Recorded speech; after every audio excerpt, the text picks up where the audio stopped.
So welcome back to another weekly practice. So this week we're looking at single strokes to improve your speed and accuracy around the kit. Apparently this is how you do a drum kit. Whoa! So this exercise is pretty straightforward. It's in 16th notes. All we're doing is 3 groups of single strokes, so right, left, and then adding a paradiddle at the end to switch it to our left hand. We'll play each group on a different drum, so starting on the snare drum first, then moving to tom 1 for the second group, tom 2 for the third group, and floor tom for that paradiddle. Then, after that paradiddle, you're going to do group 1 on the floor tom, group 2 on tom 2, group 3 on tom 1, and then the paradiddle back on the snare drum to bring you back round. So this is what it sounds like on the kit.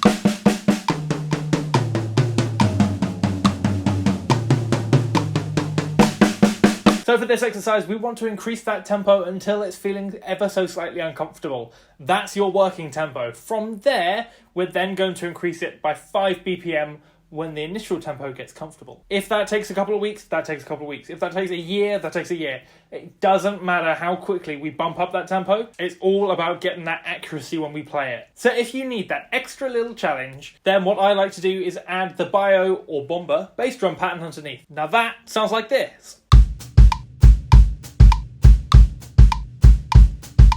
So you play the single strokes and that on the feet and ooh, it's tough.